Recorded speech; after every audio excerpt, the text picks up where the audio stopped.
So that is the call of Malik Nabers coming off a spectacular game and catching the ball in the back of the end zone, twisting his body to get his feet down. Nabers has arrived. We'll talk about the Nabers play. We'll talk about the Giants getting a win. We'll talk about the Jets getting a win. It's a fantastic week for us. We've both got wins this week, which I think is the first time since 1971 on the same week. So we are the three angry Giant fans and a Jet fan. This is your host, Scott, Giant Mike, Cardone, and angry Jets fan, Novak. And guys, we'll get into all the details, but great to see both of our teams win. Looked like we were going to have a comfortable win, much like the Jets, but we had to make it interesting at the end, and we'll talk about some of the reasons why. But Jets cruised in their game. Yeah, you've left out the Panthers one too. Get Darren on the last time the Giants, Jets, and Panthers won on a weekend. That's probably going back a bit. Yeah, unheard of. Absolutely unheard of. I mean, how did the Panthers actually win a game? I don't know, but I guess we'll get into it in a little bit. It's just wild. The NFL this year is just wild. I mean, if you look at the records and who's been good and who's been bad, and it's like any other year. 0-2 teams rose up, undefeated teams lost, came back down to earth. It's at progression. That's why I don't do survivor pools anymore. I'm fully retired from all of this stuff because there's no way. Smart. The bad beats and the fantasy stuff and all that crap. God, there's no way I'd be able to handle that. But yeah, Scott, you kicked it off right there. What a difference, man, in just your emotions and being able to watch like Novak. You guys won, to start the week, so you can just roll into the weekend. And when you win at 1:00, you're sitting kicking back watching the 4:00 games. You're watching a night game. Instead of being pissed off and just angry, you're sitting back. I was watching the Cowboy game, just sitting back with an IPA, just rolling in it. What a difference! There's a whole different mindset when you win the 1:00 game, man. The whole day takes on an entirely different feel. Yeah. You feel kind of like a king for the 4:00 games. You're like, look at these teams hacking it out. We've already won.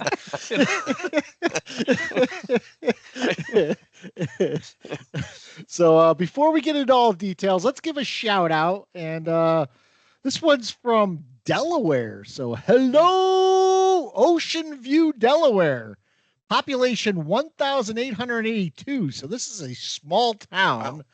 It's located 1 mile from the Atlantic Ocean near Bethany Beach. It wasn't colonized initially because of the sandy, salty soil that no one wanted to inhabit on and the salty air. And it was originally called Hall's Store because W.S. Hall opened up a general store there. It's called Ocean View because the ocean is visible from higher locations, and it's the birthplace for commercial broilers. So Kenny Rogers Chicken probably got their broilers from there. Probably. My favorite Seinfeld episode, the Kenny Rogers Roasters episode, is my favorite. Yeah, Ocean View being a mile away. Now we had another one the other week there where they were, what was it called, Kingsport or something, and it was like 50 miles inland. You still got to have pretty good vision to see a mile, but I guess the Ocean View is not bad. So not bad. If we can get like 5 people listening in that town, that's like shit. That's like a third of the town. Yeah. Doing all right. And a quarter of the state. I mean, it's like the smallest, right? Do we have a download at every state now, Scott? I mean, I don't think you've called Delaware before. I know you've called Rhode Island and Nebraska and a bunch of other. I don't know if we've had one in Alaska yet or Hawaii, but I think the other states I'm pretty sure, but I can go back and look. I will tell you this week we had downloads from Ireland, Canada, and Sweden. Nice. Really? Yeah. Excellent. Yeah, it's time to like your rucksack. It's actually better than your English accent. It really is. That was one of your better ones. That was a good one. Just from, what was that? Trading Swedish Places with the? Oh no, it was Trading Inga Places, from Sweden. Oh yeah, from Sweden. Yeah.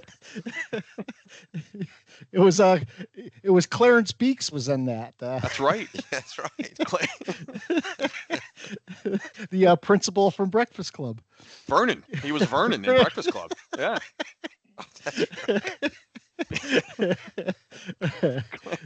Beaks. X. You bump into him on the road, he just throws you to the ground. So the Giants-Browns game couldn't have started any worse for the Giants. Opening kickoff, we inexplicably decide to run the ball out. Gray fumbles the ball, picked right up by the Browns, and then the very first play from scrimmage, Watson to Amari Cooper, touchdown. And then after that, Giants had a great first half, went into the break up 21-7. Jones was great in the first half. Second half, they had some chances. Singletary fumbled, which stopped a drive. They had a drive that was muted by a Daniel Bellinger great block where he's just mauling his guy, and apparently he looked too good blocking him because they called a hold for some reason, even though even Jonathan Vilma had to say, well, his hands were inside the frame of the jersey there. But the story to me here is Malik Nabers just going. He's a guy we finally have where you can throw the ball up and he's going to come down with. First ever to have 20 receptions and 3 TDs in his first 3 games as a player. First in NFL history. So this time we're the first on a good spectrum. Yeah. I mean, so many things in this game. Like my whole thing last week was the Giants don't overcome anything, right? Giants, they overcame a lot of things to win this game. Yeah. They had 9 penalties. As Scott mentioned, they had the absolutely atrocious start, like the worst start you can imagine. And then we kind of get bailed out there. Jones throws an interception, as we were talking about just before we came on, that was probably going to end the game as early in the game that happened. But we get a third down call on that. I don't know, by the rules of pass or roughing the passer, kind of, be hard one not to call, but we've seen worse ones not called. So it was just, it was just a very un-Giant-like fan experience. And we might talk about here coming up a little bit, I couldn't understand what world I was living in. I was sure the Giants were going to lose that game for every minute of it. Oh, I was absolutely numb, guys, from the first 2 plays of the game. Think of how that game started, right? All I could think about was I'm going to be just absolutely, just fiercely angry all day, the rest of the day. Right away, I'm just barking. As soon as Gray fumbled, I'm like, cut his ass right now. Get rid of this guy. I don't care. Cut everybody. And then the next play, right? Cleveland doing the right thing. Deshaun Watson, he throws the best throw he's ever thrown in his career, in his entire life. So yeah, unbelievable how that game started. But Mike, you just pointed out the, which I didn't hear really anybody bring up. I didn't listen to a lot today, but I did not hear that roughing the passer come up too much. But Jones had thrown what an awful pick. Whether it was, I think it was Theo Johnson he was trying to hit there, the tight end, and he cut his route short or something, or whatever it was. The look on, did you guys see the camera? He was done. Picked up on Daboll, and he looked absolutely like a man lost. Like it was, and that everything like kind of like same with me. My body just went limp again, thinking like, here we fucking go, Daniel Jones, get rid of everybody, the whole thing. So that's how our day started, and couple things, Scott, can I just throw out a couple numbers already with Malik Nabers, or do you want to get into it a little later? Go right ahead. This is shocking, right? I mean, Nabers, it's unbelievable that we found, we have a bona fide star, number 1 receiver. When was the last time, in 3 weeks, he's leading the league in targets by a lot. He's got 37 targets. The next closest guy, I think, is St. Brown with 32. He's second in the NFL in receptions with 23, only trailing Rice of the pass-happy Kansas City Chiefs, and he's tied for the league lead in with 3 touchdowns. So the main categories, receptions, and he's 5th in yards, and that's for the league. Other than Odell Beckham, this is we haven't had anything close to this. But here's the one thing, guys. Again, I mentioned it last week, is that the one thing that we're just bad at is we don't know how to have a second wide receiver. We don't know how to have a second star in our team. We just had Saquon Barkley for 5 years, and there's no one around the guy. It's great that we have Malik Nabers, but eventually, what's going to happen when he is shut down in a game? Then what? I think we saw in this game, though, at least Wandale stepped up a couple of times. He did. Slayton got hurt. Once Slayton got hurt, that we had no production from either him or Hyatt, but but it was either Wandale, Singletary on some screen passes, or Nabers. And Bellinger had a catch. Bellinger had a good catch, yeah. And 22-yarder. And Bellinger had a nice catch, but and I know we'll get into this, but and the other side of the ball, when was the last time you saw a defensive game plan where we just blitzed and didn't stop blitzing? It was unbelievable to be on that side of the ball and watching our team get after the quarterback. We had 8 sacks. I don't know. I think they showed 18 hurries. Yeah, it was incredible. 18 hurries. And phenomenal game plan. And I know we'll talk about the Dallas game, later tonight about that. I want to see a lot of the same stuff, but I was just barking at Deshaun Watson because that guy sucks. I mean, he's terrible. I think we were texting. I'm like, the Cleveland Browns stink. I know the Giants, they just rose up and had a great game plan. Finally, you know how we always bark about what's the game plan? They had a game plan. Offensively, they had a good mix. With Singletary, he's got to clean up the fumbles. That's for sure. I wrote that down. Like, man, he's got to get that taken care of. But best defensive game plan we've seen in a long time. Yeah, and it's amazing what you do. I mean, I don't know if Jones has been coached up to this. I don't know if the coaching staff, but you got to take deep shots in this league. You've got to, or you'll be overwhelmed. And the Giants, I don't even know what the number was. I had it written down here, but I can't find it. The number of times the ball was in the air over 20 yards. It was like 9. I think it was 8 10. I think it was 10 this time. We only completed 2 of them, so that is something to work on. But it kept them honest the rest of the time, and it kept them. Yeah. Kept them honest. I mean, that's all. That's really all you got to do. Don't think of it as a wasted down. Throw it down there. Get a pass interference. You got Nabers down there. Get a great catch. At the very least, you let them know you're going to do it. I mean, the Giants had plays of drives of 13 and 14 plays in the first half. Yeah. Kind of the opposite of what happened to us against Washington last week. And we didn't chew up a lot of clock with those plays. The tempo was good. I heard some people complain about going into a shell in the second half. They really didn't. I mean, we had one very promising drive end on a penalty. We had another end on a fumble. Those were unfortunate, but a couple of times in the second half, we kept getting punted back inside our own 10 or 15. And the last thing you want to do in a game you're controlling like this and your defense is playing so well is make a mistake down there. I like the way we played. I thought we played smart with the ball when we were backed up. We had that one, I think it was after their fumble, where we started at like around midfield. Maybe it was our own 45 or something. But immediately 2 deep shots to Nabers immediately. So kind of hard to say we went into a shell right there. We didn't really execute all that well, but we kept trying to move the ball. So yeah, I think that one deep shot that Nabers is probably the one that Jones would want to have back. He had him open, missed him down the sideline. The other thing is too, we missed a field goal. We missed a makeable field goal. It was It was a 46 yarder. It was or whatever. 48 to be exact. I had that. And you just pointed out a couple things, guys. We all saw the same thing. It's funny. Our analysis is it's almost mirror image, right? We could not flip the field position in the second half, right? And the third quarter just seemed to take forever. I think we had 5 straight possessions. And you just mentioned it, Mike. Though we had one, killer penalty, the fumble with Singletary, but then we punted 5 straight times. And obviously Cleveland, they understood the situation. They rose up and played much better defense in the second half. The one drive that really pissed me off, though, it wasn't a drive. It was after we stopped him. It was 21-15. I'm trying to remember how much it was. Just under 4 minutes. It's when we stopped Watson on the 4th and short. We had the ball at their 29, and I thought those 3 plays were just absolutely just a give up.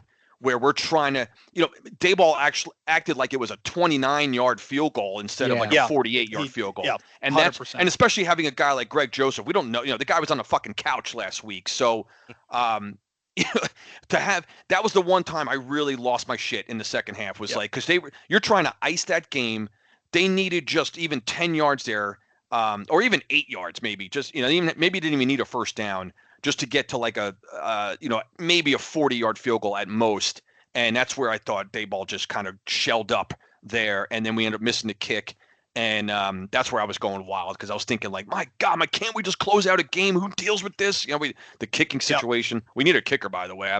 We got to bring in a couple more guys. But And then their defense made another crazy stop after that. Actually got a little help from the drop on. That was in the guy's. It was on. Oh my God, who was the receiver on Cleveland who dropped the that last pass there? But it wasn't. It was Jerry Judy. No, it was the third receiver. Elijah Moore. No, it was Tillman. Actually, Tillman. Tillman. No. Yeah, it was Tillman. I just fourth looked receiver. at it there. And then, but you already highlighted Jones. Another thing early on, Jones missed a number of deep balls. Not a number. He missed a couple deep balls that could have been some really big plays there. So I'd rather have that than underthrow and have interception or bullshit like that. But all in all, like we just said, pretty satisfying game to say the least. I saw a lot of people putting that drop on Wan'Dale Robinson on Jones. And, that's one of those plays where I think if you're Robinson, you have to do whatever you can to catch that ball. Earlier in the game, he did what he had to do on a third down and then was short of the sticks by a yard. We made the fourth down when we did the jet sweep to Nabers. And I thought to myself, Robinson, just catch the ball and fall forward rather than catch the ball and go backwards. And so I like Wan'Dale Robinson's shiftiness. I'm not sure about his game awareness yet. Yeah, that's something that was his rookie year too. He was a little bit like that. Yeah, it's sad that we're in a position where every play has to be nitpicked because it's Daniel Jones of whose fault was the incomplete. Like it goes on the quarterback stat line. Just, it's receiver drops it or not, just let it go, man. Geez. Yeah. And if you watch the plays back, even that play in the end zone where there was the overthrow to Johnson, if you watch Theo Johnson stops his route rather than continuing to run to the back. If he ran to the back, he probably could have just reached up and grabbed that ball. And that interception that was thrown to him too, same thing. Yeah. Mike alluded to it. If you watch it, he cuts his route short and turns to the inside. Jones throws the outside. Now was that Jones at fault or Johnson at fault? We don't know. We don't know where that ball is supposed to be. But regardless, I mean, those are both on a rookie tight end. So, maybe he's not up to speed completely yet. That's supposedly some of the whispers about why Hyatt isn't getting playing time either. He's not running the right routes, or he's, not coming back to the ball and things like that. Yeah, they do that thing with him where every time he's in the game, he just runs a fly. Like there's no, he's not there to do anything else. Just Ronaldo Nehemiah. Ahead. Yeah. Remember guys like that back in the 80s, like Willie Gault and Ronaldo Nehemiah? Oh, yeah. They just brought him out there and they would just run a fly like 3 times a game and they'd probably connect on one of them. They would hit him every now and then. Yeah. But the first touchdown to Nabers I thought was a miracle because after we miss Johnson, right? Which again, Mike, he wasn't tiptoeing backwards, but we had a wide open tight end in the middle of the end zone, which is, a far-fetched thing for us. And then when it got to third down, I'm like, here we go. It's going to be, we're going to miss out. It's going to be a field goal instead of a touchdown. To get that touchdown on third down after missing it on first, I thought was obviously gigantic. I feel like we usually miss out on those kinds of opportunities. So right then it was 14-7. And after the way the game started, I was thinking, man, we it's like one of those road games where I was like, I have a good feeling because the defense was already establishing their rush, I thought. And and then when, and then Cleveland fumbled and then we obviously went up 21-7 there. Then it was like, holy shit, can't lose this game. Just like that. Yeah. I got to throw this out to you guys. When you're down 14 points, do you know the logic for going for 2 after scoring a touchdown there? What was that? There isn't any. Because I'll tell you this, we were all on the same page going, what the hell is he doing here?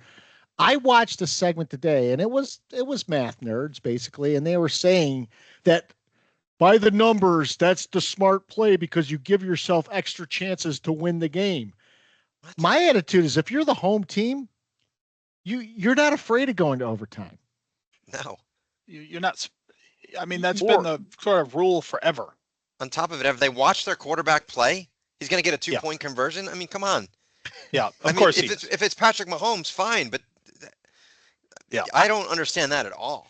There were a couple of times in that game I wanted to know if Jonathan Vilma would have had a different opinion had the outcome been different. Because as soon as they made the 2-pointer, I love this call. This is a great call. But of course you do, Vilma. Well, they always mention if you want to coach. go ahead, Mike. You're good.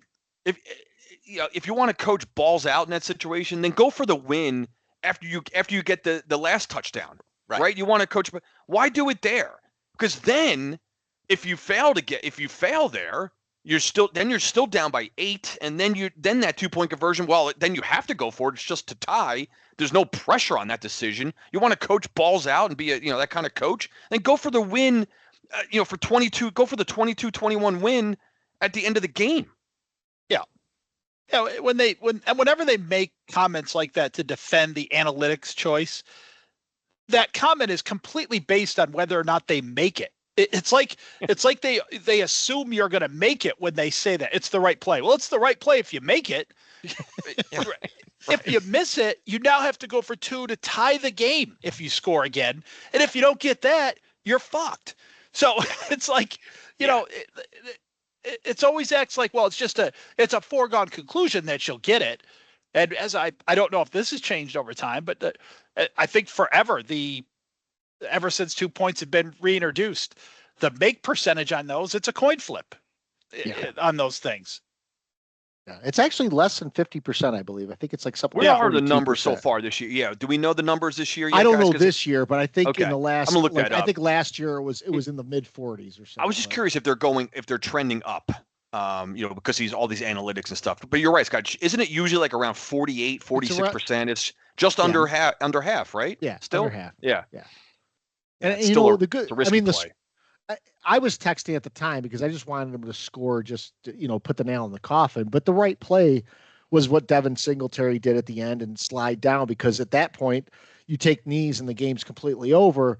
Still would have been, if you're up 2 scores at that point, 2 TDs, you're still mathematically at a 99.5% chance to win. But hey, kudos to Singletary for giving it up personally and assuring we had the win. Yeah. Yeah. The reason I liked it, in most cases, I would have been just fine with him scoring there. The way that game had gone, it's Deshaun Watson who looks completely out of his element. Just score there. We're going to win that game. The one thing that after he did it made me think, was that 2-point conversion. Yeah. Because then if they don't need 2 touchdowns to tie, they need 2 touchdowns to win at that point. So, maybe at that point, you're like, okay, well, let's just get out of here. My fantasy team would tell you otherwise, however. So going to the Jets-Pats. We almost took the layer of dust off of Cardone's Grey Goose bottle.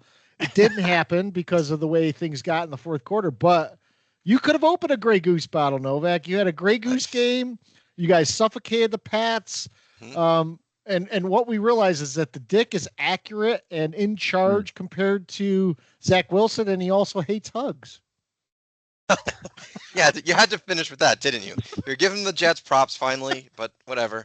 At the end, something still has to be about the Dick in a game that does. They win. He has to make it about him every time. I don't know the reference to the he hates hugs, so I might have to be brought in on that. No, I didn't get that. So after one of the touchdowns, he comes to the sideline and Salah's about ready to embrace him in a hug, and Rodgers does like a push off to him and gives him like the death stare. Like looks at him like, dude, don't even touch me. God. Yeah, it was embarrassing. But so I'll go into that. My first win in probably, I don't know. No, anything I'm about to say, I say with the caveat, I understand how bad the Patriots are. So, all right. So just know that I know that they suck, but I have not had a win like that. And probably, I'm not joking, guys, 20 years where I felt I wasn't worried after the first quarter that they were going to lose that game. I could have Grey Goose that thing in the beginning of the second quarter. It was just, they dominated them from the outset. Rodgers looked great. What I loved best about this game was that the players that really made an impact are not the normal ones that you hear from the Jets, right? Tyler Conklin had a huge game. Chuck Clark from a safety position had an interception and a sack, he knocked out a fumble. Alan Lazard played well. Mike Williams, Jamie Sherwood, who filled in for C.J. Mosley, just a balanced on both sides of the ball. They dominated. Quick stats. My favorite stat of all: 10 of 15 on third down. Now, I know it's the Patriots, but that's incredible. Good again. That's good against anybody. That's good against anybody. That is backbreaking for a defense that you can't get off the field. 10 of 15. Yeah. I mean, come on. 66%. Yep. 61 passing yards for the Pats, 78 rushing yards to the Jets, 400 total. Total domination, but that's what they should do, right? They should be beating up on these bad teams, and they did. Look, man, I don't know what to tell you. I was pumped as hell. They looked great, but, on to Denver. So what I would say to the Jets organization is, you see what's going on in the league right now. Go for it. Go get Hassan Reddick in here. If you can trade for Devontae Adams, do it. You get these chances once in a lifetime. I don't want to get – I'm dancing to my pet peeve right now, but I will just leave it at that. This is our go for it year. So was Devontae Adams the Raider that Antonio Pierce was talking about that was not giving his all? I sure as hell hope so. I mean, I don't think it was. A wish? That's a wish. We're just wishing on that. Yeah, it was. But because he said he ended that statement saying that they're going to make some business decisions. I'm like, please, we'll take them. We'll take them off your hands. We will be your business partner. By the way, that was a great statement by Antonio Pierce, calling out his team, saying there are guys in the field that made some business decisions. We're going to make some business decisions. That was a good one. That was refreshing. I got to be honest. I was just thinking when Costanza and Seinfeld went back to NBC, and it's like, let's do business. So let's do business. Let's go do business. Business. Let's do business. So we flipped the script this week. So Thursday night now, the Giants play the Cowboys. We know the Giants' proclivity to play poorly on primetime games. They're in a primetime game at home, and the Jets play the Broncos. I believe that's a 1:00 game because it's in New York. Yep. Yeah. So Giants are at home as well, so they have time to turn around the stadium to make it green for the Jets. But no, thinking about Thursday, I mean, this is an interesting game for me because the Cowboys are clearly struggling right now. So does this become their get well game? We always talk about in the last few years how teams get well against the Giants. Is this their get well game? It looked like there was some friction with Lamb and Dak on the sidelines. Dak, since getting that contract, has come under fire.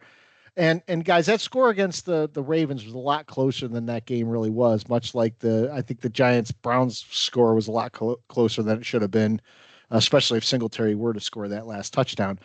But what we've seen in this past week is that teams like the Broncos, there are teams that rose up from being 0-2 to win games, and teams that were undefeated ended up losing. So the Saints ended up, taking the loss. We saw other teams change their fortunes. The Panthers got a big win, which we'll talk about here in a little bit. So I'm always leery of the Giants on a primetime game. I don't know what it is. It spans several coaches now and several players. Yeah, it's out there. It's not just a feeling we have. They are not good in primetime. They just historically haven't been. Now, I think people have heard me on this podcast before saying, and this comes straight from my dad when I was growing up, that's how long this has been going on. He said, well, we're always on primetime. We always play really good teams on the road. That's why the game's on primetime. And, they want the New York TV audience for that game. So they put it on the road. And if you look back at the history, a lot of that is exactly that. It's exactly what it is. But the bottom line is here lately, since Eli left, we had some primetime success when Eli was here, but we had some real embarrassing things too. But this is just not who we're playing and where we're playing them. We've stunk, and we have been just a bad team too since Eli left. So, but yeah. It's not a mirage. It's not something that, every fan feels like their team's that way. Well, Pittsburgh fans don't feel that way. Raider fans don't feel that way. Mm-hmm. This is a real thing. So we'll have another thing to overcome. Last week I said we don't overcome anything. We play in a game where we overcame a lot of stuff. Let's keep it rolling. This is without a doubt a nightmare matchup in terms of timing and when we're getting this Dallas Cowboy team. For the reasons you just listed, Mike, we never beat this team in prime time. We never beat them at home. And what's funny is whatever's going on with Dallas, and I watched a lot of that game against the Ravens, and we saw what's been going on, last couple of weeks, for Dallas at home and giving up a lot of points. Their run defense, I think, is the worst in the NFL right now in terms of yards per game, yards per carry, all that bullshit. So, Scott, you just asked, is this their get right game? Without question, this is their get right game, and it's in a short week too. But that won't matter. They're a short week on the road because guess what? The Giants, we just had our get right game. So we're going to go right back to being the Giants on Thursday.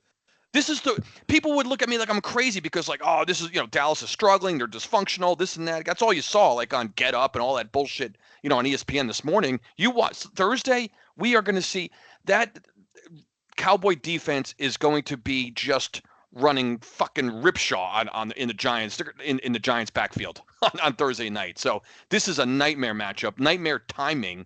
And I know I'm getting into predictions here as far as what I'm going to predict. You can probably tell where I'm going.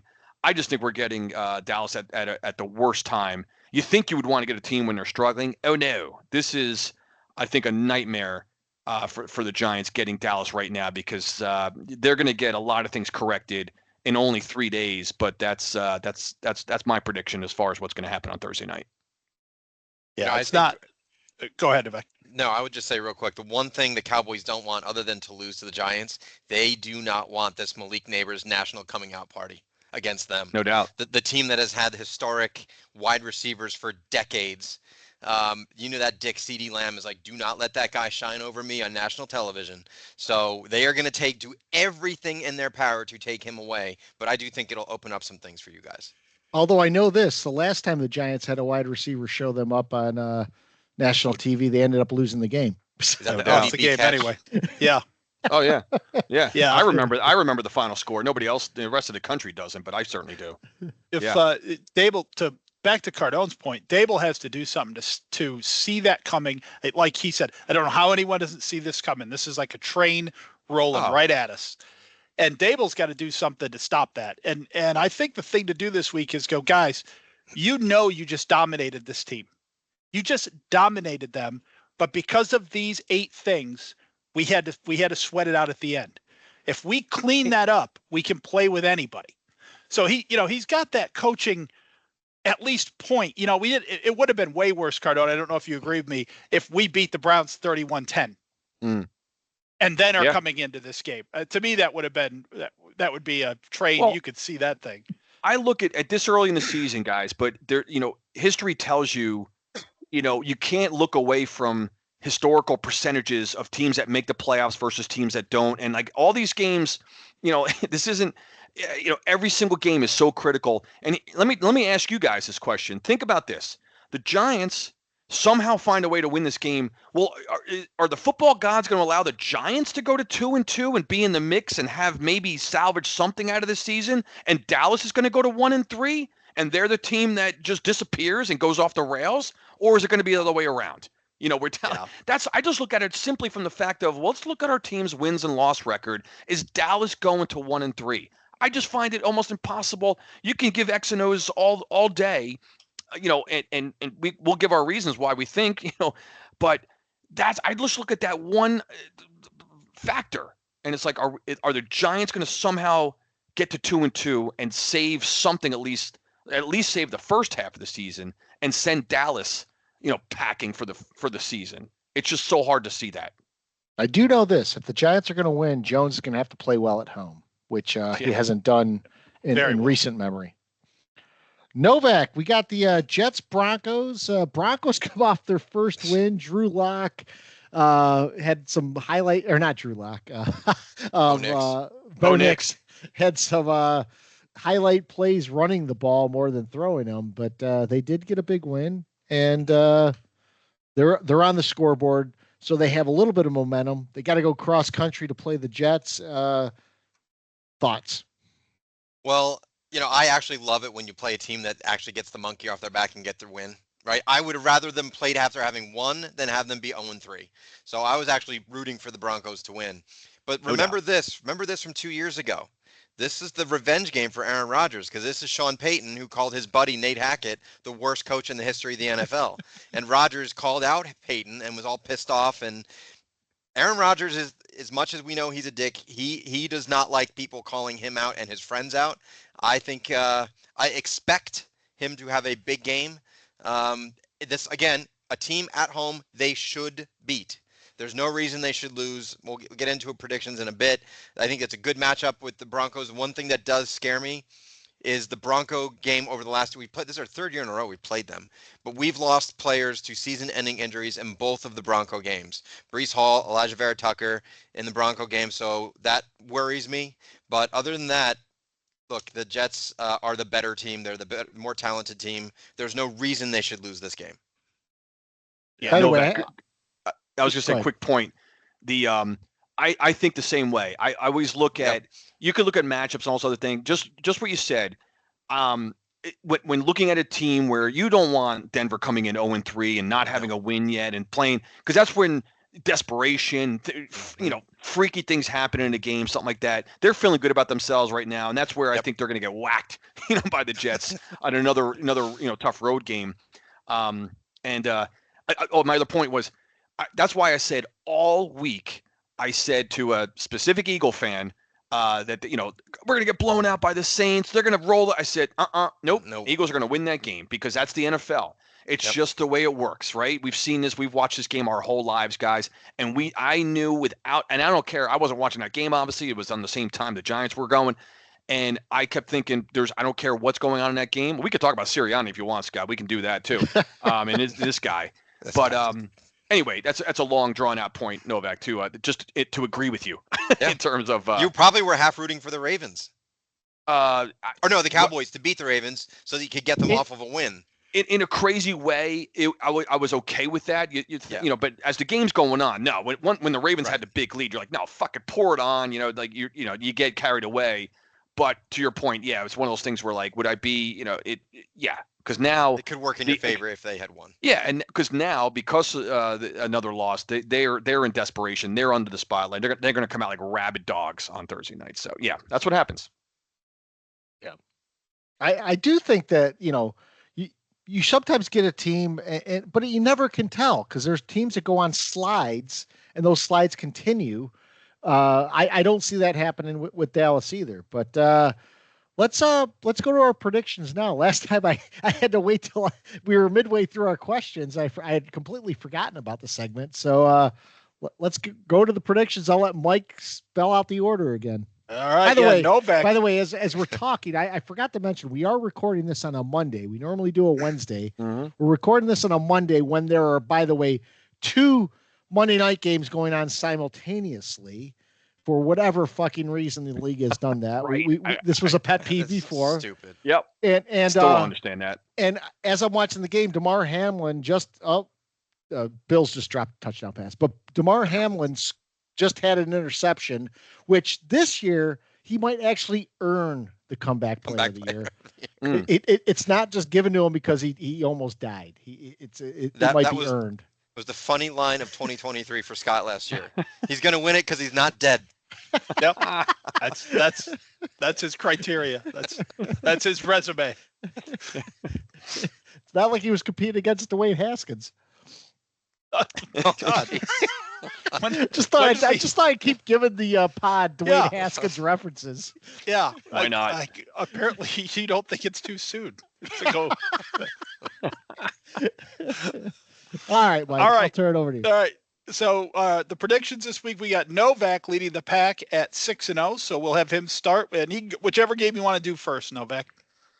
Well, obviously I gave it away with the Jets. I hate betting on the Jets or saying that they're going to win. I really do.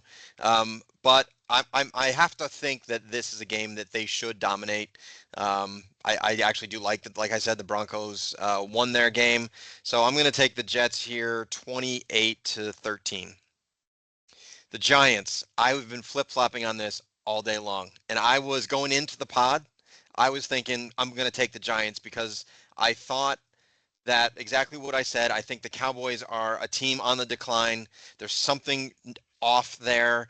And the thing that no one talks about for the Cowboys that needs to be said, how do you go into the year at your running back position with Rico Dowdle and the 2017 corpse of Zeke Elliott? Like, to me, that's just malpractice from an organizational standpoint. But after having heard you guys for the last half an hour tell me about how they're going to get rolled, I can't take the Giants, so I'm going to take the Cowboys 35-21. Cardone. Well, I'll start with. So, by the way, Mike, what is Cardone, you and I now? We're all 4-2. We're all 4-2. So Novak, I didn't realize you took the Giants against the Browns. I didn't even remember that. Yep. Damn. Yep. Okay. His score was, by the way, 17-13, which was kind of really felt out how that game kind of played out in the end. So, yeah. Wow. Guy's off to a good start, man. All right. He understands the Giants way better than we do. Yeah, absolutely. I can't figure anything out. But I'll start with the Giants, and it looks like I'm going with not the same exact score, but the same margin of defeat. You just heard me rant about the Giants and why I think they'll lose this game, so I won't kind of break it down any further. It's not necessary. For some reason, this is just a token primetime Met Death score. I'm going with the 31-17 loss for Big Blue, and then the Jets. I think we just talked about it. I see Denver going into a little bit of a buzzsaw. I think the Jets stay really hot. I see a score. I think I predicted a score similar to this last week. They dominated New England. I think you're catching Denver at a good time. They got off to Schneid last week with their first win of the year. So not a high scoring game. I have the Jets close to what you just said, Novak, too. For some reason I have 26. Maybe there's a missed extra point or some shit in there. I got the Jets 26-13, doubling them up. Scotty. So I'll start with the Jets. So thinking the same way you guys are. The Denver got off the Schneid. Bo Nix is going to come back and play a defense that will be in his face all day. I don't even see them scoring a touchdown. I see a couple field goals, maybe 3 field goals. I see the Jets winning this game 23-9. And then on the Giants side, every fiber in my body wants to say this is a prime time loss. This is it for them. But Malik Nabers is in the building. Malik Nabers is going to make some plays here. And I am the eternal optimist. You guys know I am. And the Giants, in a classic game against Dallas, are going to overcome another 60-plus yard field goal by Aubrey in a meaningless time. Last time they kicked it 65-yarder in like the middle of the first quarter or whatever. So they're going to kick a 63-yarder probably at the start of the third quarter. And the Giants are going to win 27-24. 2-2, right there in position to win the division. I would love that. Wow. They always give you that stat after 0-2 every year. We have to hear, it's the percentage of 0-2. What if 2-2? What if you're 2-2? Mm-hmm. I wish they kind of carry that on. I'd like to see those numbers for a 2-2 team. So I will start with the Jets because I think it's interesting here how similar all of our scores here, right? So Novak's got 28-13. Cardone's got 26-13. Scott has 23-9, and Mike has 26-10. So those are, and I actually wrote mine in there before you guys were done. So I just thought that was funny that they all just lined up right in there. For the Giants, this is there's no way I can pick the Giants here, but I will tell you this. Last week, the Giants won a football game. So that means I can now officially pick them against the Panthers. That is correct. Yeah, I thought the same thing, Mike. It's funny you said that. I was thinking I won't pick them until they win. I'm like, and here we are 4 days later. I'm like, they're going to get blown out, 14 points at home. Yep. I've got this just being a replay of our game last year against Dallas. I think we come off with more than just the dick we did last year, but I've got 42-18. Because it has to be some silly score because of our kicking situation, right? We're going to end up having to go for 2 or miss a field goal or miss an extra point. Something's weird's going to happen. So it's got to be a goofy score. So I've got Dallas beating us 42-18. By the way, I just re-listened to the pod from last week, and it was funny because Mike was basically saying he would even pick the Panthers if the Giants hadn't won a game yet. He says he's not picking the Giants until the Giants win a game. So yeah, both you and Cardone were dying on that hill. I was ready to do it. if I had to do it.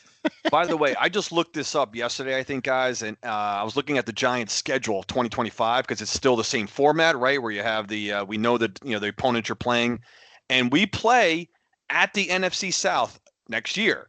So we play NFC, we play the entire NFC North division, but that one game outside, or the two games outside rather, is NFC West at home. So we have a chance for the Giants to be here again next year. Of course, they both have to finish in the same place, right, in the division. So if there's one good thing about finishing, assuming Carolina, ends up in last place, didn't look like it yesterday the way Andy Dalton was slinging it around Vegas, but we have a chance next year, guys, for the Giants to be back here.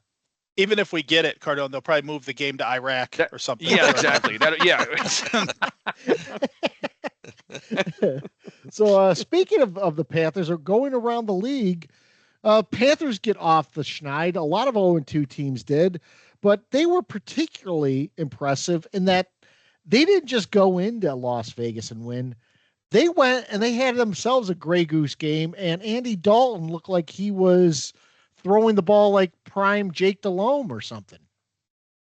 Yeah, don't know who had a worse Sunday than Bryce Young this week. That looks incredibly bad for him, in my opinion. Yeah. I mean, I don't know what you can't bring him back now unless Dalton gets hurt. The only way he's coming back is if they're mathematically eliminated. Then he comes back. Until then, he's riding the pine. Guys, all facets of their game look great too. Like they were decent on defense, but Chuba Hubbard had his best game in a long time too. They finally got Xavier Legette involved, the rookie wide receiver from South Carolina. Just the Panthers themselves, they exploded, and so it makes you wonder: was it really that bad of a move for them to pick the Smurf? Yes, I think we all said it. I mean, it goes down as one of the worst draft picks of all time. I mean, it has to. Yeah. And Scott, we've been watching this our whole lives, guys. Like, isn't it amazing when you bring in the second string quarterback, like you just said, Scott? But everything else seems to just magically fall into place. Like the offensive line is is run blocking. Special teams gets like a big return, or they cause a fumble. The entire team just rises up somehow, and everything falls into place.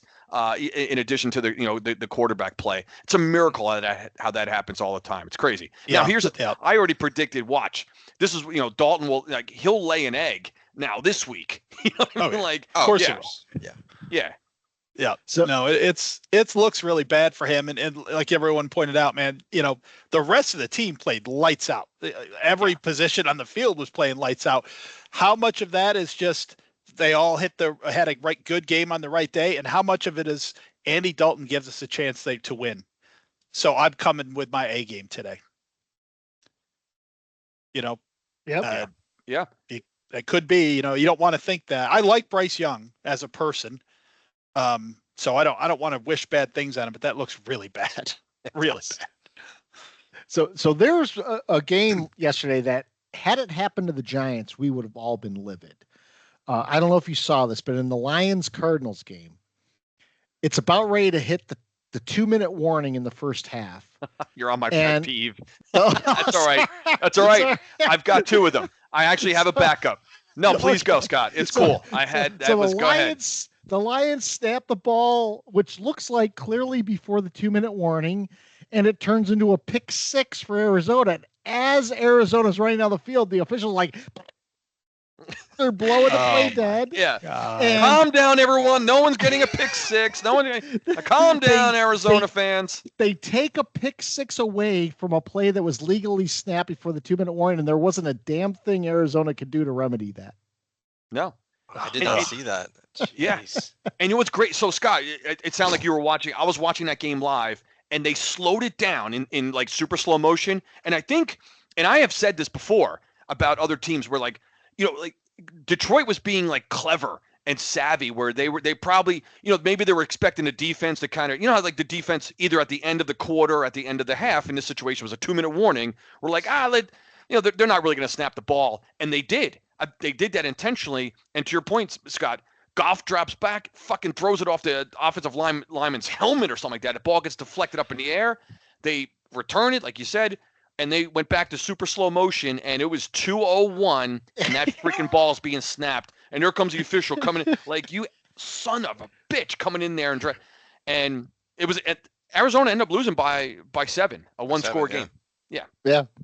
They blew that play dead. Why? So if that's not over officiating, and I call it the anticipation bullshit, just like in the NBA. If where the anticipation foul or whatever, where it's the whistle's being blown before there's contact, that play is being blown dead for what reason? This brings us back to the discussion point we always have at the the play clock. What is a beat? What is the 2-minute warning? Have something red pop up. Just have some sort of visual evidence so that if you want to go back and review a play, you could do it and say, "Oh, wait a minute, the red was on before that ball came out of the snap." You can't do that now under the current rules. You know how they do that in the NBA with the shot clock, and they have it superimposed, and because in the NBA, the minute that 0 shows, it's over, because that makes fucking sense, right? It doesn't make any sense to not have it stop it. What doesn't stop at 0? Soccer clocks. Yeah. Well, true. Actually, soccer clocks start at 0. They don't stop at 90 or 45. Can you imagine the mess in the NBA if they said, like, no, you get a beat after it hits 0? A beat. a non-denominational beat. Yeah. That would be chaos. First of all, it's minutes and seconds. What is a beat? It's not a thing. That's not a measure of time. So I would have been stupid. Watching that. I would have been livid as a Giant fan. Like, come on, what can you do about this? And the Cardinal coach after the game was asked about it. He's like, we can't control this kind of thing. That's out of our control. And he's perfectly right. But it's bullshit that they lost a game because of official malpractice is what it basically was. But these guys know that they're risking fines and all other kinds of bullshit if that matters to these guys, like why I think they don't go more wild on the refs. I don't know how they have the self-control to not blast the refs like with something like that. With that, that is just an inexcusable officiating gaffe. I love the word gaffe, where just they blew that call and it cost Arizona a touchdown. I mean, I find it really hard to believe that Scott would be pissed if that happened to the Giants. I mean, he'd be like, well, oh well. Scott's he's screaming over the opponent's jersey being untucked. I mean, come on. Tucked or untucked? I think I was tucked. Yeah. Sometimes I tuck, sometimes I untuck. I think I was tucked. So I'm going to leave Novak out of this, not just because of that damn comment, but because he knows the answer to this. But Scott, do you have the power to mute us? Do you have a mute control? I'd love that. Yeah. Like the what's the show on ESPN where you like silence a guy for a while, you give everyone else points? I'm giving Cardone 2 points indiscriminately. Oh yeah. The one I know the show you're talking about. You should give a listener that. You can give Lowe the opportunity that I wouldn't be able to say a word. Yeah. Muted. Negative. Or, we have like an electrical shock system where like we can like zing each other on I'd be dead. Who was the guy from Boston, Woody Austin, that would have the saying in the background or whatever? On a little chalkboard over his right over his shoulder, a little chalkboard. Yeah. So no, Novak knows the answer to this, but do you guys know who the only 2 NFC teams are that are undefeated right now? Seattle and Minnesota. Yeah. I didn't know Seattle. All right, there you go. Yeah. I didn't know Seattle. Yeah. I didn't know Seattle. By the way, I do have to show this off. So those on the stream can't see this, but my sister brought me. So my brother-in-law's brother, Evan Margolin, is a season ticket holder, and he gave me this fantastic box of the Giants 100-year anniversary. So all season ticket holders got this. So it's got the 4 replica Super Bowl rings, and it's got this, which is basically like 100 years ticket. And then if you go to the flip side, it has the first ticket they ever had, the Giants versus the awesome. Philadelphia Yellow Jackets. Yellow Jackets. So they lost that game to a bad call. It was a bad call. It actually stands a test of time a lot longer than a medium Pepsi. Yeah, that's for sure. They had to. Yeah, But I mean, thought that was really classy that they gave that to the season ticket holders. Thank Evan for that. That's an awesome gift to give me. Yeah, that thing's really awesome. incredible. Yeah. I'm not going to be one of those guys that actually wears the rings out in public. Wears the rings? Definitely should. Wear it to the bar once. That'd be great.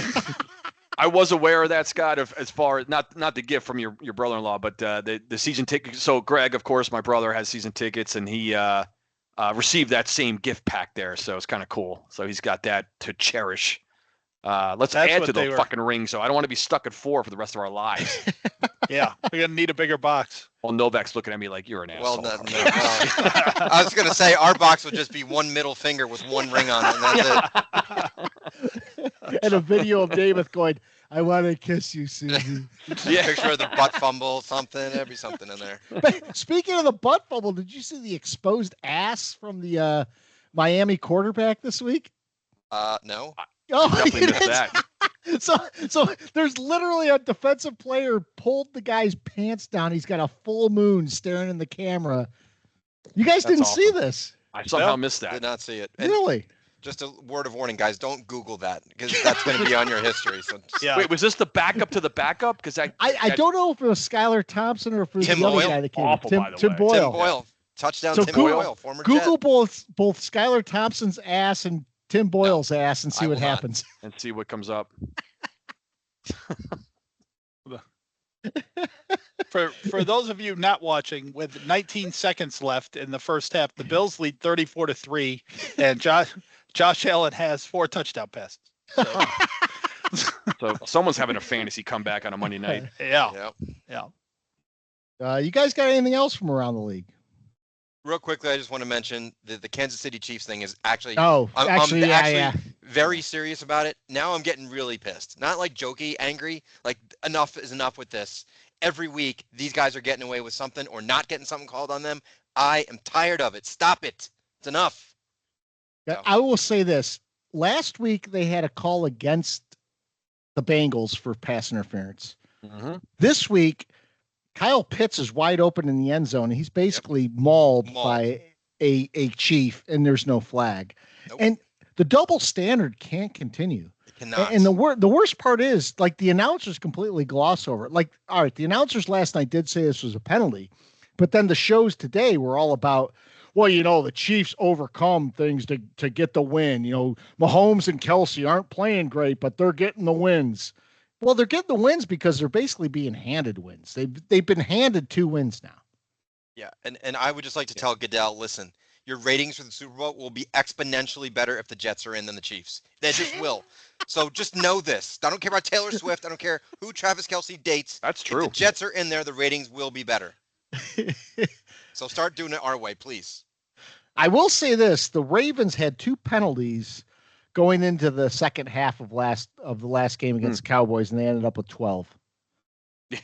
So I don't know how that's possible when you're winning a game handily, but that game got made very close at the end. Pet peeves. I'll start with Novak on the pet peeves. All right, I got one quick one that I'm going to get out of the way. College football. Little message for college football. Stop it with Notre Dame. They're irrelevant. Oh. Enough. They shouldn't be in the top 20. Northern Illinois should not be in the top 25 for beating you because you suck. It's not Newt Rockne and play like a champion today anymore.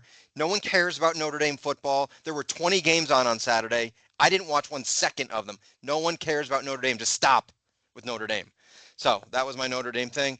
My bigger pet peeve is one that I hold close to my heart. I'm going to take you guys back to January 8th, 1983, which was the Mud Bowl AFC championship game, Jets-Dolphins, which you might know was the A.J. Dewey game. Yeah. A.J. Dewey. As a young 12-year-old lad, I was led to believe that my Jets were going to the Super Bowl. Right? The media was all over it. I clipped out every article I could find. I was making jerseys of every Jet player. And that was the first time when they blew that game that it hit me that I'm going to be let down for the rest of my life. Every time someone starts talking Super Bowl with the Jets.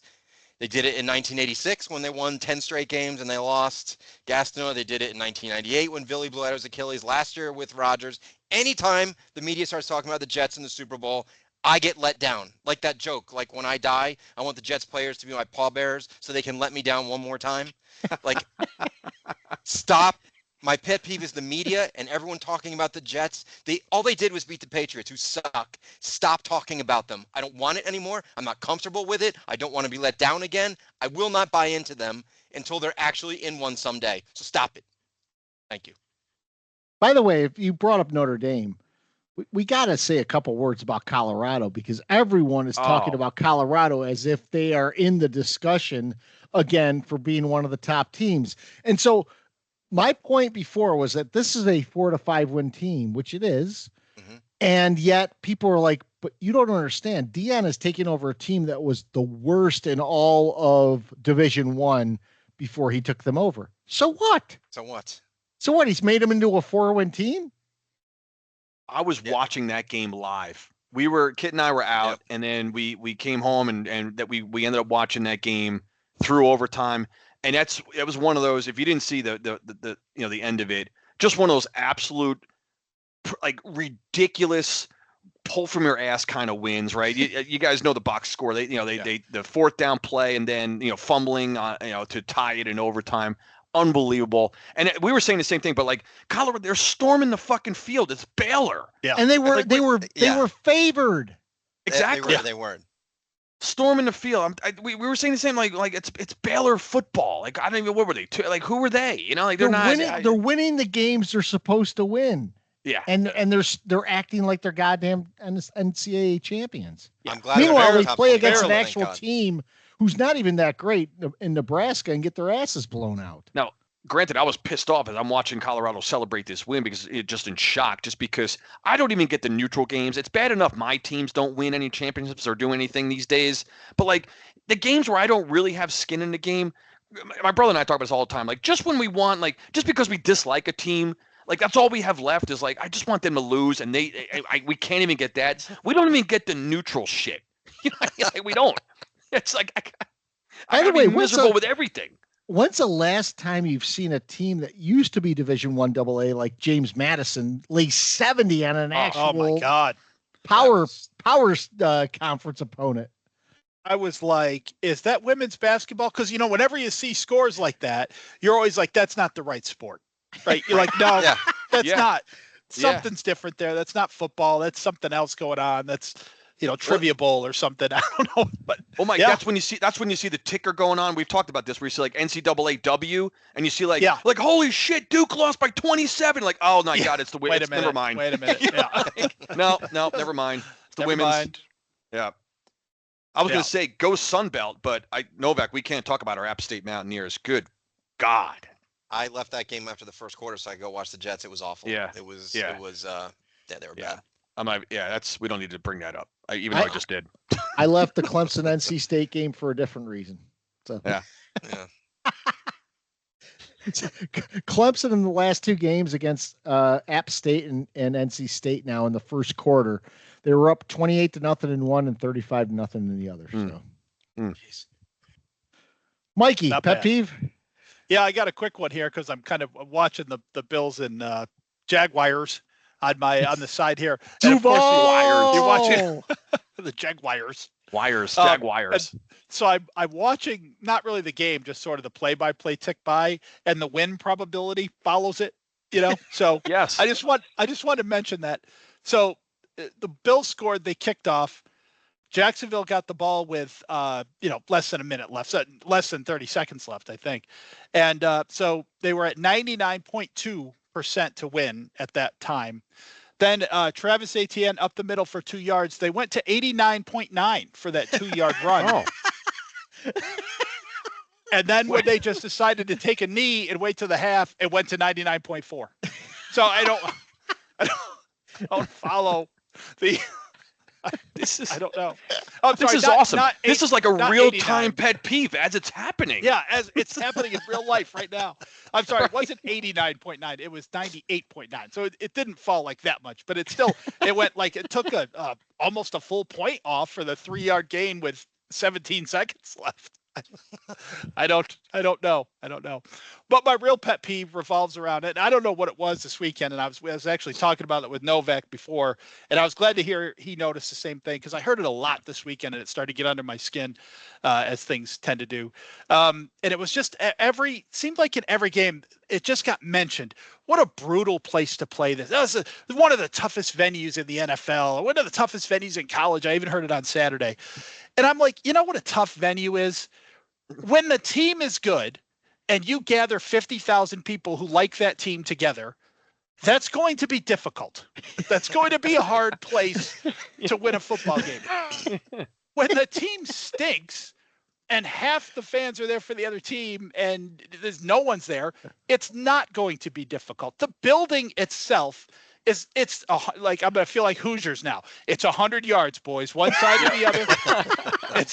It's the same width, and when the team's really good, guess what? Fans pile in there and they make a shit ton of noise, and that's just what you can't have one without the other. When the Giants are in the middle of this doldrum, go online and you hear people bitching about the fans. I'm like, what are they supposed to do?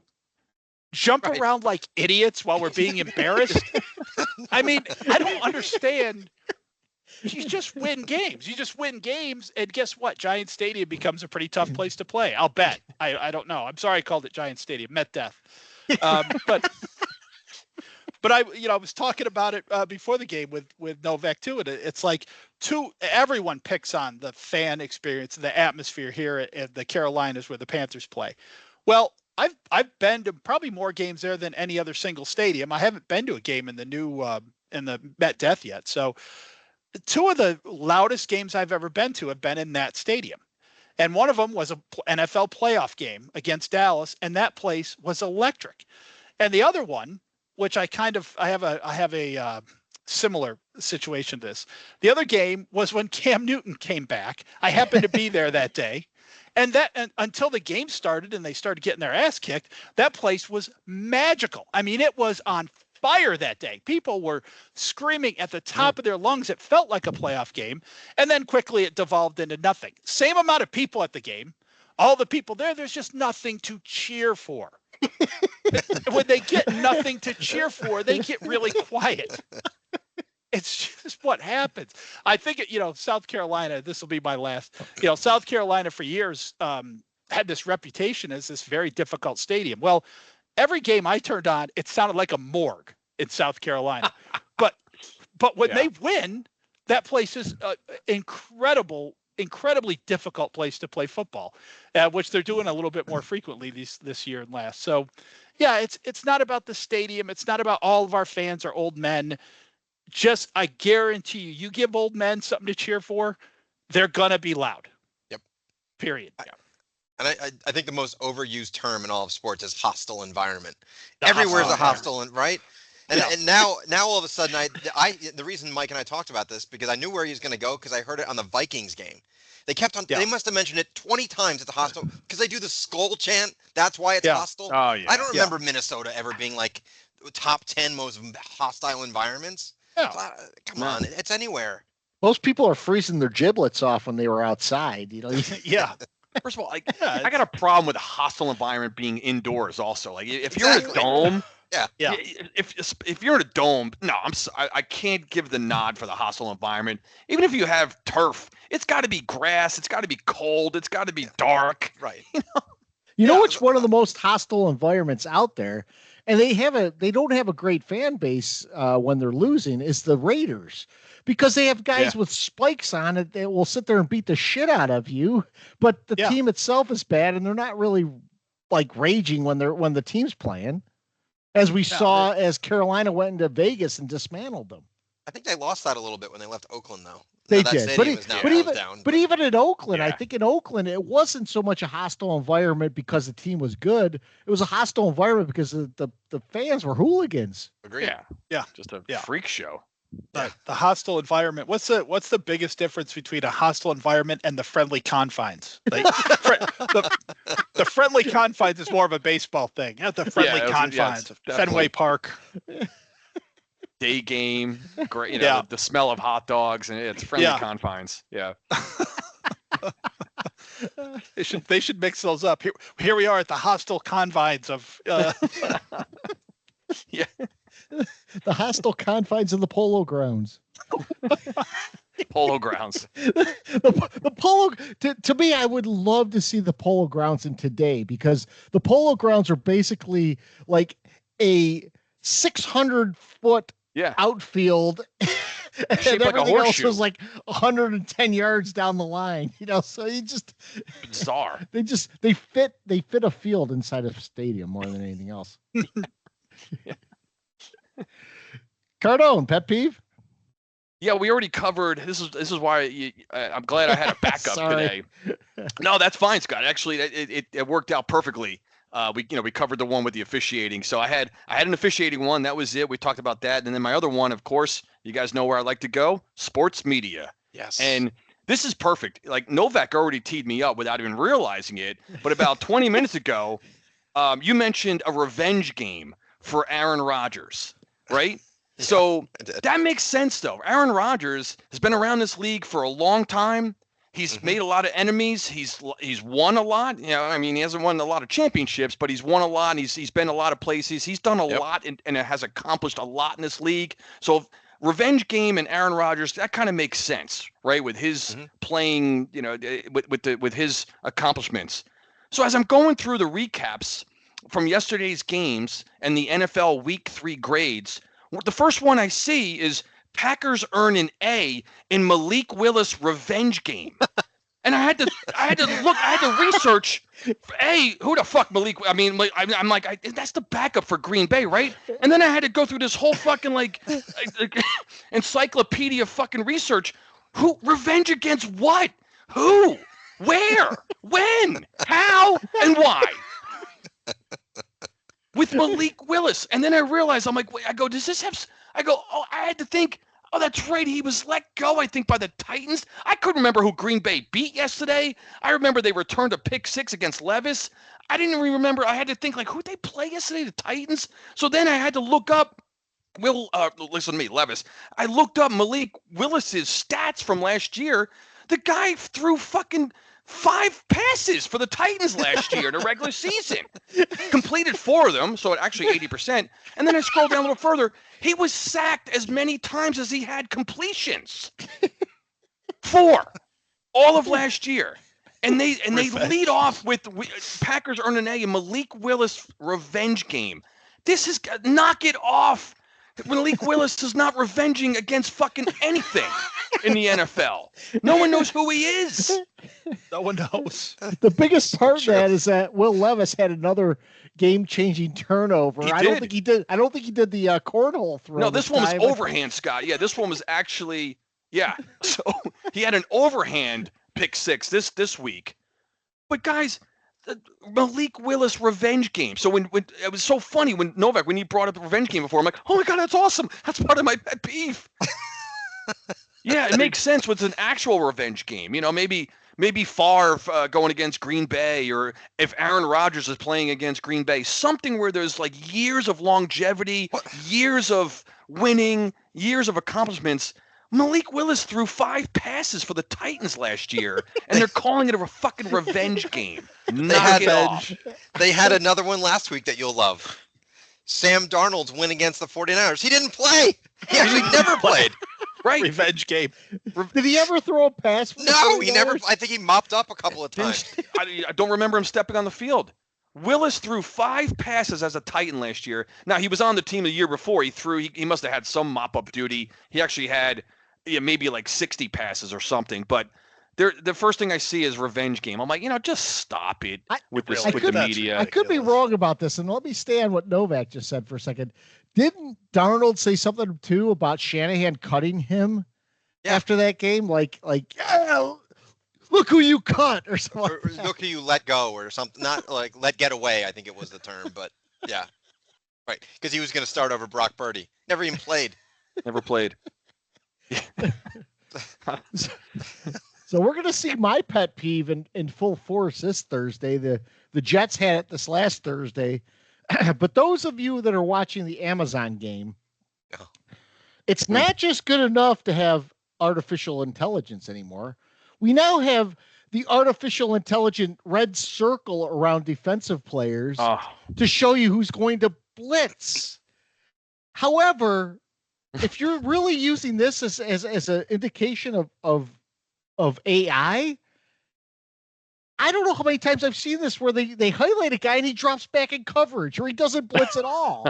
And it's like, if you're going to show this as a guy who's more than likely to blitz, he better be blitzing 100% of the time. Otherwise, why the fuck are you doing this? Better yet, there's some bugs in this because I've seen them go to commercial where guys are running off to the sideline and all of a sudden the red circle appears underneath them as they're like heading off to the field. I think, guys, the first week we were texting amongst ourselves with the red circle, which I didn't know it was going to be there, and there was a play where the offensive lineman moved or somebody moved, and they're showing, and I'm like, well, I couldn't fucking tell. There's a red circle in the way. I couldn't see the line of scrimmage.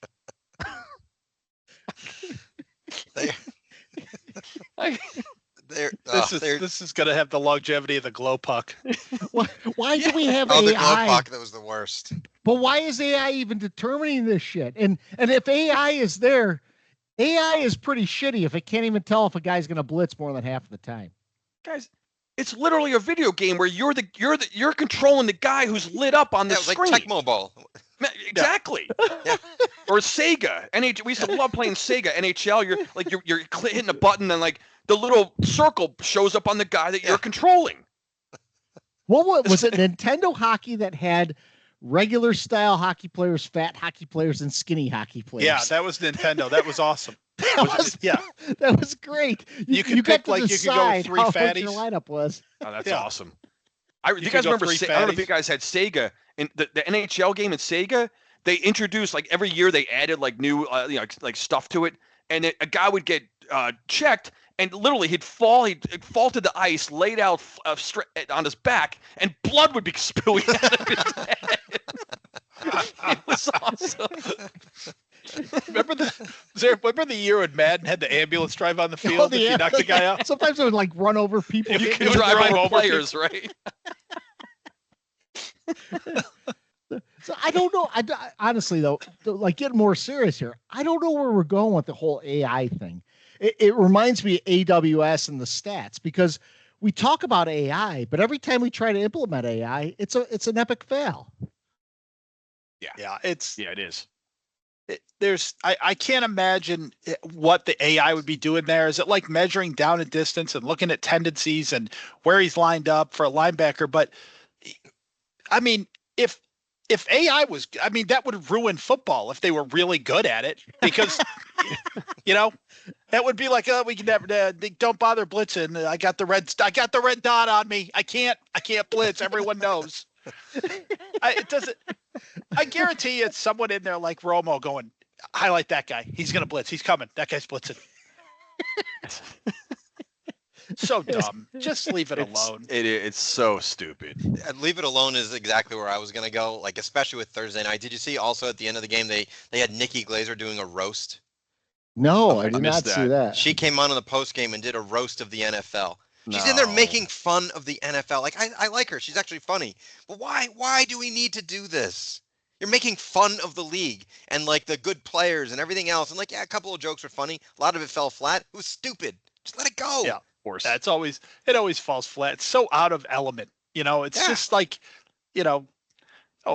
there's going to be a roast. I can't I can't wait for that. Oh, I can't wait. Who's they were like, oh, she was great on the Tom Brady roast. Let's get her on Thursday Night Football. Yeah. Idiots. Yeah. So we did have some questions this week. Peacock, of course, gave his questions. And first one is a pretty good one. He asks, does Thursday's loser start looking to next year? I will say this. Given that the Giants are 1-1, Giants are 1-2, Dallas is 1-2. Washington right now is 1-1 and losing. Are they winning? Washington's up big, man. I don't know what's going on there. 21-10. And they've touched the ball 3 times and they have 3 touchdowns. I don't know what's going on. And Philadelphia's 2-1.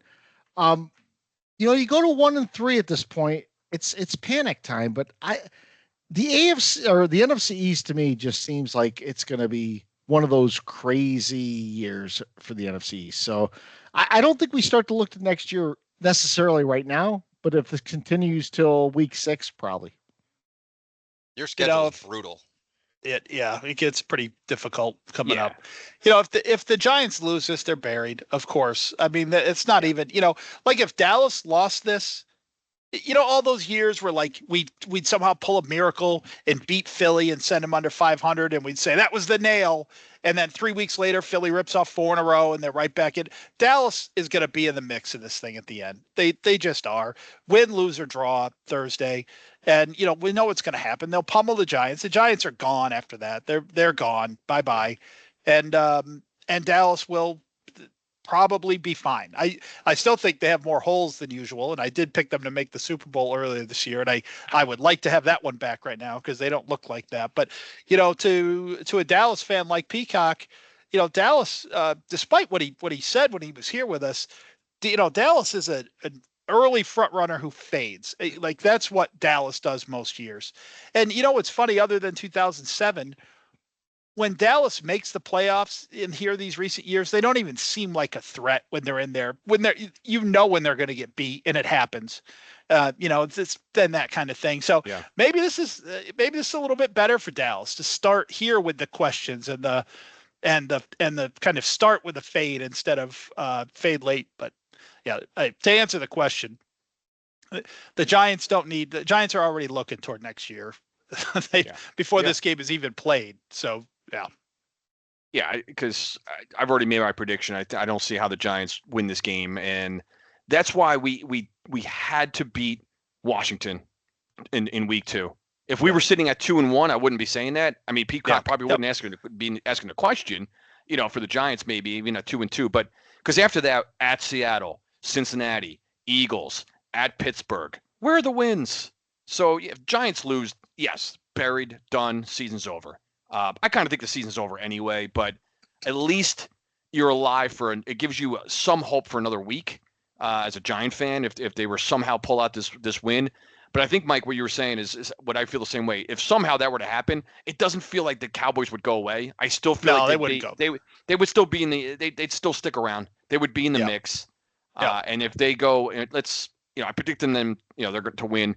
Cowboys at 2-2. As to take your infamous line, they're fine. They're fine. Nothing to see here. Nothing to see. The Cowboys are fine. They're fine. So he also asks, Belichick will be coaching in the East next year. Will it be for the Giants, Eagles, or the Cowboys? Guys, I'm doing the math on Belichick here. And I don't want him for the Giants for the mere reason that I don't care, even if he's great for the Giants, unless he brings a Super Bowl in the first 2 years, he's 73, 74. Yeah.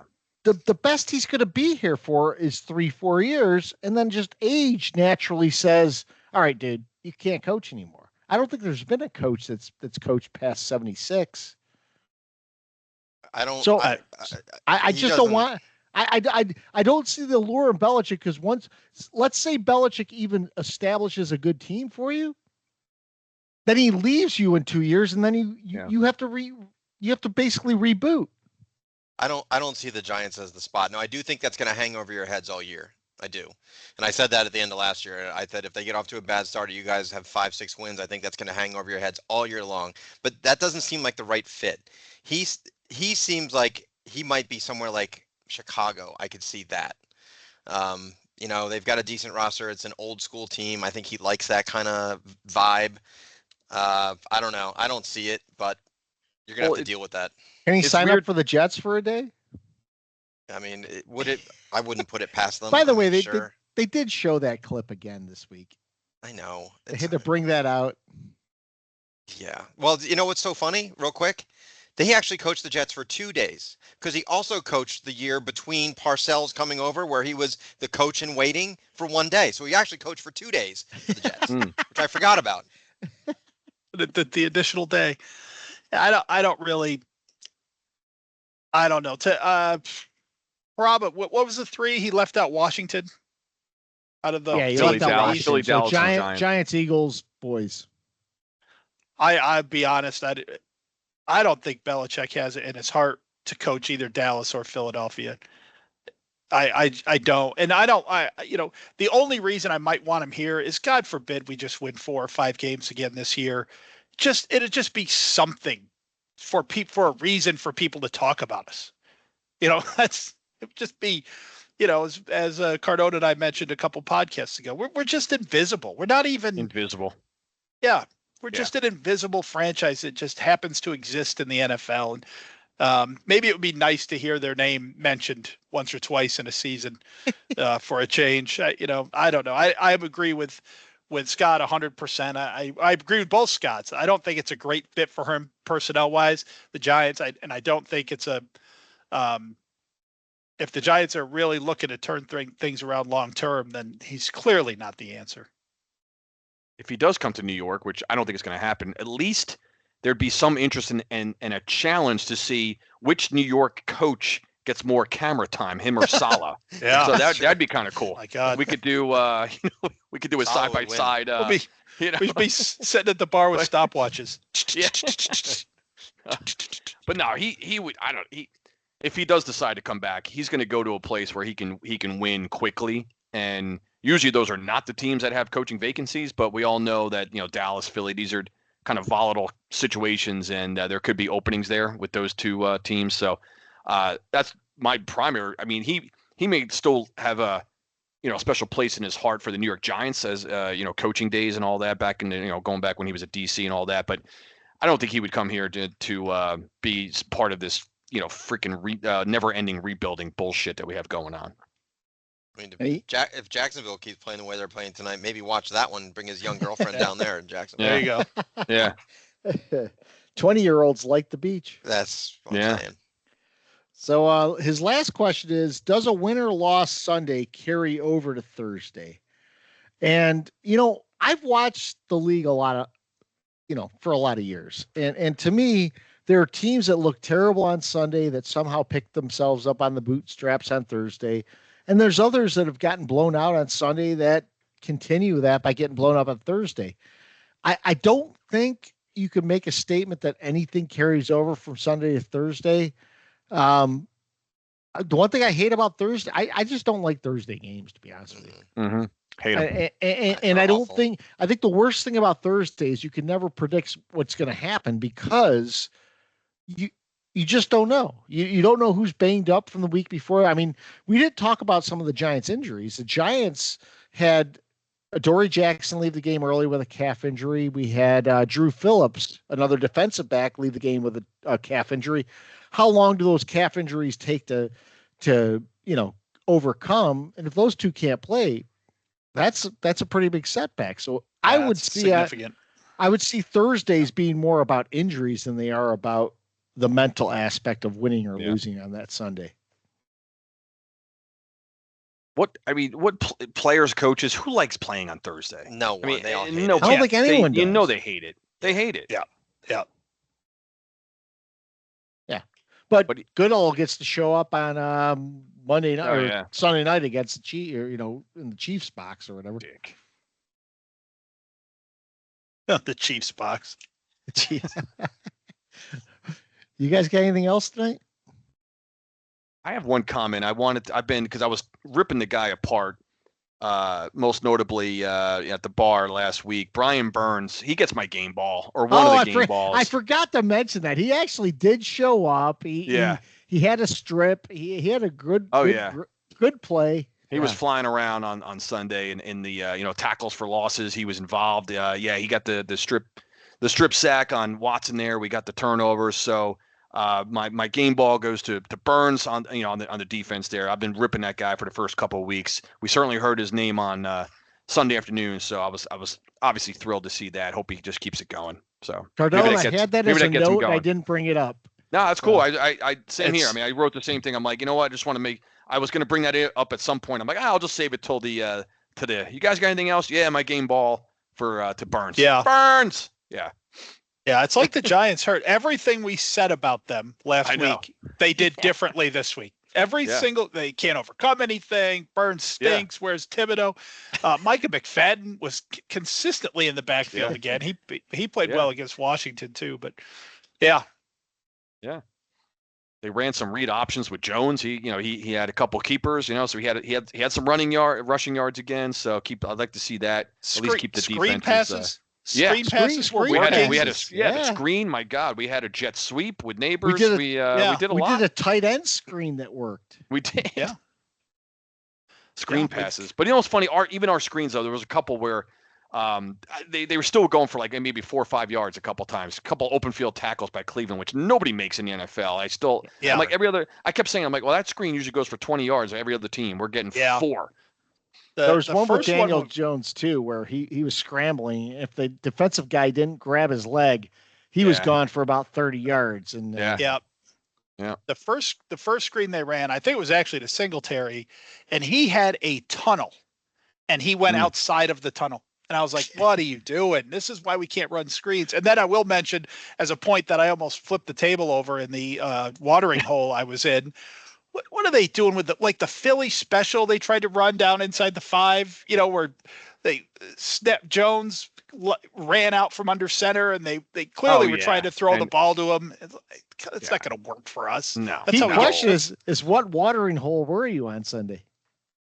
It was a place called Buena Vida, also known as BV. Oh, in Valentine.